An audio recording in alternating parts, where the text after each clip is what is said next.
जैसा कि दोस्तों मैं आपको आज इसमें बताऊंगा यहाँ पे हमें ऑप्शन बाइंग करना चाहिए, ऑप्शन सेलिंग करना चाहिए।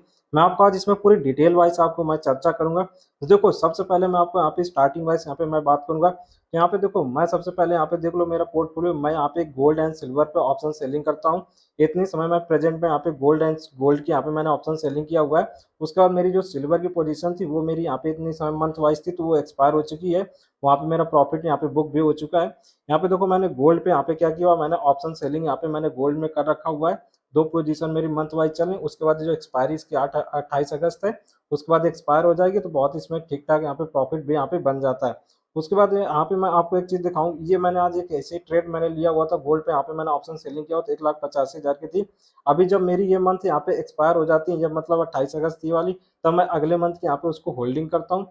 बाकी मैं इसमें जैसे अगले नेक्स्ट ये मतलब जो 25 सितंबर की थी, तो उसमें मैंने सिर्फ क्या किया होता, ये मैंने ऑप्शन सेलिंग किया होता क्योंकि गोल्ड यहाँ पे बहुत ज़्यादा स्पाइक था। क्योंकि मेरे को पता था कि यहाँ पे करेक्शन आटे को कोई चीज़ है कि मोमेंटम के साथ ऊपर नहीं जाती, उसमें करेक्शन तो स्वाभाविक तौर पे यहाँ पे आता ही है। ठीक है, यहाँ पे भी मोमेंट पा सकते हो, ऐसा नहीं कि गोल्ड एंड सिल्वर पे नहीं पा सकते हो। उसके बाद यहाँ पे मैं आपको एक चीज़ दिखाता हूँ, मैं जो बात किया हुआ था कि ऑप्शन सेलिंग करना चाहिए, बाइंग करना चाहिए। अब मैं आपको एक चीज़ दिखाता हूँ। सबसे पहले मैं आऊँगा अपने पीएनएल पे, ठीक है। उसके बाद रिपोर्ट वाले ऑप्शन पे आऊँगा, यहाँ पे मैं एफएनओ पे जाऊँगा। अब उसके बाद यहाँ पे रिपोर्ट देखो, मैंने इक्विटी में किया हुआ, तो यहाँ पे मेरे को देखो 11,637 का यहाँ पे मेरा लॉसेस दिख रहा होगा। प्लस यहाँ पे चार्जेस बहुत आपको दिख रहा हो, क्योंकि यहाँ पे मैंने ऑप्शन बाइंग करता था। यहाँ पे मेरे को यहाँ पे पोजीशन में ज़्यादा टिक नहीं पाता था, वहाँ पे मैं कट मार देता, बाकी मेरे को लॉसेस भी होता था ज़्यादा। यहाँ पे मैं मतलब टिक भी नहीं पाया, ठीक है। उसके बाद ये आपको लॉसेस शो कर रहा होगा। उसके बाद यहीं पे मैं इक्विटी वाले में कमोडिटीज में क्लिक करूंगा। यहाँ पे मेरे को दिखेगा, यहाँ पे मेरा प्रॉफिट शो कर रहा होगा। यहाँ पे मेरा कोई लॉसेस नहीं है कमोडिटीज में, किसी भी ईयर पे नहीं है। बाकी मैंने इसको प्रीवियस ईयर में कमोडिटीज में मैंने किया ही नहीं है, इसी ईयर किया हुआ, तो इसी वजह से यहाँ पे प्रॉफिट आपको शो कर रहा होगा, ठीक है। अब यही चीज मैं कमोडिटी से हटा के यहाँ पे मैं आऊंगा, यहाँ पे आपको इक्विटी के बाद एफएनओ पे आऊंगा। इसका मैं प्रीवियस ईयर दिखाऊंगा, आपको पता चलेगा मेरे पास कितना एक्सपीरियंस, मैंने हर चीजों पे टाइम दिया हुआ है। उसके बाद डन में क्लिक करूंगा। देखो, प्रीवियस ईयर में आपको यहाँ पे 40,000 का आपको यहाँ पे लॉसेस दिख रहा होगा। बाकी ये जो आपको लॉसेस दिख रहा है इतना बड़ा, मेरे को यहाँ पे मेरे को पता है, ये मेरा जो भी था, ये मैंने जो इन्वेस्टिंग करता था, जो मेरे को प्रॉफिट होता था, उसी से मैंने यहाँ पे उसको रिकवर कर लिया और मेरे को यहाँ पे कोई ज्यादा फर्क भी नहीं पड़ा हुआ है। उससे ज्यादा यहाँ पे मेरा बन भी गया हुआ है। क्योंकि मैं आपको एक लाइव में अच्छा एग्जांपल दिखा देता हूँ। उसके बाद मैं यहाँ पे आऊंगा, स्टॉक एंड पीएनएल पे आऊंगा। इस वाले ऑप्शन में जब मैं क्लिक करूंगा, तो यहाँ पे आप देख सकते हो, यहाँ पे इस ईयर का यहाँ पे अभी 35,000 यहाँ पे बन चुका है। ये एक ब्रोकर का, मेरे पास मल्टीपल ब्रोकर है, वहाँ पे भी मेरे पास है ठीक ठाक, वहाँ पे बहुत अच्छा बना हुआ है। एक ब्रोकर है उसमें और अच्छा खासा बना हुआ है। यहाँ पे मैं क्या करूंगा, उसके बाद यहाँ पे मैं प्रीवियस ईयर में क्लिक करूंगा, तो आपको पता चल जाएगा। यहाँ पे व्यू वाले ऑप्शन में क्लिक करूंगा।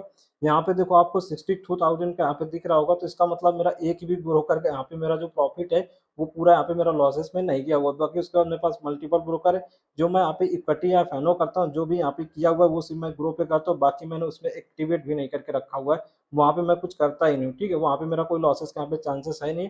वहाँ पे जो मैंने चीज़ों को यदि लॉस सेटअप किया वही मेरा लॉसेस होता है, बाकी वरना यहाँ पे मेरा कुछ यहाँ पे नहीं होता है। तो यहाँ पे देखो, मैं किस टाइप से यहाँ पे मैंने काम किया हुआ था, ठीक है। यहाँ पे मैंने ऑप्शन बाइंग भी किया, ऑप्शन सेलिंग किया। ऑप्शन सेलिंग मैंने यहाँ पे देखो निफ्टी 50 में किया, वहाँ पे बैंक निफ्टी में भी किया। वहाँ पे मेरे को कोई खास यहाँ पे रिजल्ट नहीं मिला हुआ है। अब उसके बाद यहाँ पे मैं देखो ऑप्शन सेलिंग में गोल्ड एंड सिल्वर पे करता हूँ, तो मेरे को रिजल्ट यहाँ पे अच्छा मिल रहा है। अब देखो, मैं आपको एक चीज और बता दूं, यहाँ पे देखो मैं क्या करता हूँ, गोल्ड के यहाँ पे मैं पोजीशन भी बाइंग करके रखा हुआ है, ठीक है। मेरे को पता है यदि कोई चीज मोमेंटम के साथ ऊपर जा रही, मैंने इसमें बाइंग भी करके रखा हुआ है। उसके बाद ऊपर ही से मैं उसको सेल भी मार देता हूँ, मतलब कॉल और पुट दोनों में कभी कभी बेचता हूँ, ठीक है। ऐसा नहीं है कि मैं एक ही चीज कॉल ही बेचता हूँ, दोनों बेचता हूँ। उसके बाद यहीं पे एक चीज और दिखा देता हूँ, पहले मैं आपको नहीं, सिल्वर पे मैंने देखो कितनी ज्यादा यहाँ पे पोजीशन मैंने खरीद के रखा हुआ है। इसमें मेरे को बहुत ठीक ठाक प्रॉफिट भी होता है, मैं इनमें बुकिंग भी मार देता हूँ, ठीक है। जब मेरे को ऑप्शन सेलिंग में ऊपर बेचा, नीचे से ऊपर मोमेंटम मिल गया, तो मेरे को क्या होता है, लॉसेस ज्यादा कुछ खास होता नहीं। वही चीज मैं यहाँ पे क्या करता हूँ, रिकवरी भी मार देता हूँ, ठीक है। तो इन चीजों के यदि आप फोकस करके इस टाइप से काम करोगे, यदि एक ही एसेट में बहुत ज्यादा टाइम दोगे, बहुत ज्यादा यहाँ पे टाइमिंग दोगे, फोकस करोगे, तो रिजल्ट आपको यहाँ पे क्या होता है, स्वाभाविक तौर पे यहाँ पे आपको मिल जाता है। अब इसी चीज में देखो, मैंने पोजीशन में भी आपको दिखा दी और सारी चीजें आपको यहाँ पे क्या होंगी, दिख रही होंगी, ठीक है। तो हमेशा देखो क्या करना आपको, नहीं यहाँ पे स्ट्रेटेजी वाइज यहाँ पे आपको काम करना है। देखो, पहली बात, यदि आपके पास बजट कम है, ठीक है, तो आपको मैं बताऊंगा सबसे पहले आपको यहाँ पे ऑप्शन बाइंग वगैरह या ऑप्शन सेलिंग में तो करिए, ऑप्शन सेलिंग तो कर ही नहीं सकते हो, बजट कम है। ऑप्शन बाइंग में कभी फोकस नहीं करो। देखो, आपको क्या करना है, मैं एक ही चीज में कभी मैं फोकस करता नहीं हूँ। देखो, मैं ऑप्शन बाइंग वगैरह जब ज्यादा मेरे को लगता है कि हाँ चलो समय तो कर दिया, नहीं वरना मैं करता हूँ। ऑप्शन बाइंग तो मैंने अब बंद भी कर दिया, मेरे पास चाहे कितना भी समय बचाओ, फ्री का मैं कुछ नहीं करता हूँ, ठीक है। मेरे को पता है मैं सिर्फ टाइम देता हूँ अब ऑप्शन सेलिंग, मेरे को पता है कि ऑप्शन सेलिंग और दो मेरे पास यहाँ पे प्रोबेबिलिटी है। एक है यदि मार्केट डिके करेगी तो मेरे को प्रॉफिट, एक यदि मोमेंटम में ऊपर जा रही है तो मैं वो मोमेंटम में ही बेच देता हूँ, मैं कभी नीचे से नहीं बेच के जाता हूँ। इस चीज़ से मैं काम करता हूँ, तो मेरे को रिस्क रिवार्ड मेरे को पता है। बाकी मैं उस इस एसेट में काम करता हूँ जिसमें मैं बाइंग भी करके रखता हूँ, होल्डिंग रखता हूँ। जैसे मैं गोल्ड एंड सिल्वर पे ऑप्शन सेलिंग बाइंग कर रहा हूँ, तो यहाँ पे मैं क्या करूँगा, बाइंग भी खरीदता हूँ, यदि गिरा है तो मैं खरीदूंगा भी, मोमेंटम ऊपर जा रहा है तो मैं बेचूंगा भी। मेरे को पोजीशन हर जगह पे मेरी एक ही जगह पे, मैं कभी एवरेजिंग नहीं करता हूँ। जैसे मैं आपको अपनी वॉच लिस्ट में दिखाऊंगा तो आपको कभी मेरे को एक, मैं एवरेजिंग नहीं करता हूँ कभी चीज़ों मैं इस टाइप से। यहाँ पे मैं क्या करता हूँ, हर चीज़ों का यहाँ पे सिल्वर मैंने जैसे देखो यहाँ पे सिल्वर बीज है, आईसीआईसीआई का, एसबीआई का, एचडीएफसी का, एक्सिस का है। इस टाइप से मैं करता हूँ, 10% का जब मोमेंटम देख लेता हूँ, मिल जाता है तो मैं बेच देता हूँ। जैसे मेरे को यहाँ पे पीछे साइड में आईसीआईसीआई प्रोटेंशियल का ईटीएफ था, मैंने इसको 10% मिल गया हो तो मैंने इसको बेच दिया हुआ था। जब इस तरीके से यहाँ पे काम करोगे तो आपको रिजल्ट बहुत अच्छा मिलेगा, ठीक है। और पेशेंस आपको इसमें वेरी मोस्ट इंपॉर्टेंट है।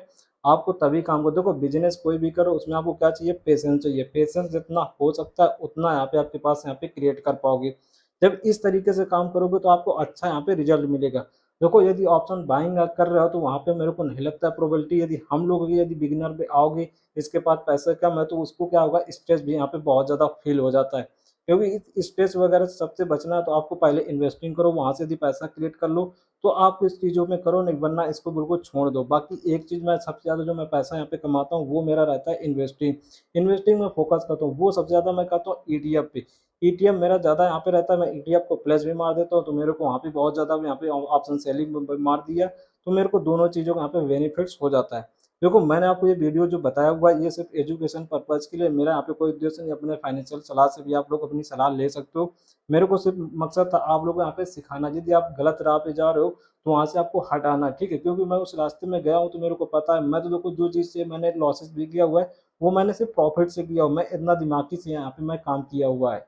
क्योंकि कोई मैंने इसके पहले बहुत लोगों के वीडियो देखा हुआ है, खुद मैंने एक्सपीरियंस लिया और खुद मैंने रिसर्च किया हुआ है। उस तरीके से जब काम करते हो ना तो आपको रिजल्ट बहुत अच्छा खासा यहाँ पे मिलता है। तो आप लोगों की यहाँ पे क्या थिंकिंग है, मैंने जो आपको यहाँ पे रिजल्ट में बताया हुआ है, जो पूरी इन्फॉर्मेशन दिया हुआ है, क्या मैंने जो सही बताया कि गलत बताया हुआ है, आप लोग अपना ओपिनियन यहाँ पे जरूर शेयर करो। बाकी आपके पास पैसा एक्स्ट्रा है तो कभी ट्राई जरूर करो, बाकी वरना आपको इसमें कभी ट्राई नहीं करना चाहिए। मेरे को लगता है नहीं, लत लग जाती है और लत यदि किसी चीज़ की लग गई तो आपको निकलना यहाँ पे बहुत ज़्यादा यहाँ पे कठिनाई हो जाती है। आप लोग अपना ओपिनियन कमेंट बॉक्स में यहाँ पे जरूर शेयर करना।